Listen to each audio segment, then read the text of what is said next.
देखो रे, डायरेक्ट रस्त्यावर गोडी गोडी. काय विषय सांगतो तुम्हाला.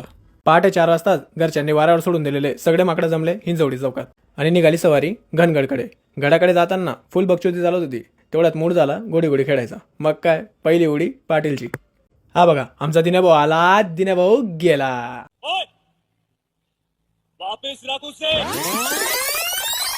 दिन्याभाऊ आला, दिन्याभाऊ गेला. गाडीत फुल राडा करत ट्रेकर्स पोचले गडाच्या पायथ्याशी. बघा, बुक्कडपंथी सुरू. आपल्यासाठी फक्त शेंगा होत्या, कारण की आपला होता उपवास. बॉडीला फुल रिचार्ज करून ट्रेकिंगला सुरुवात केली.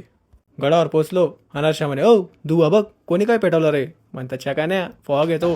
तामिणी घाटात आलो आणि डायरेक्ट स्वप्नील जोशी आठवला. काय हे, किती सुंदर आहे सगळं. जाऊ द्या, नाही जमलं ना. लाईफ जॅकेट घालून तर डायरेक्ट मुलं स्वतःला कमांडो समजत होते. हे बघा. तितक्यात अचानक लेफ्टनंट दिनेश कोडी पुन्हा पडला. म्हटलं यार, ऑपरेशन फेल. म्हटलं जाऊ दे, तुझा दिवसच करावे. चल, तुला सिक्रेट वॉटरफॉल दाखवतो. वॉटरफॉलला पोहोचलो आणि दलिंदर काय आवडले जात आहे का, नुसताच धिंगाणा. नाही नाही म्हणत सगळ्यांनी एक एक उडी टाकूनच दिली. उडी मारायला माझी तर फाटत होती, पण दिन्या म्हणे तू नाही मारली तर मी फेकून देईल. मग काय, मारावीच लागली. तितक्यात पाटील म्हणे हर्षा गेला. तो म्हणे ओ बोरा बोटा जिवंत मी अजून. चला, आता आम्ही थोडा मजा मारून घेतो. भेटू आपण पुढच्या व्हिडिओमध्ये.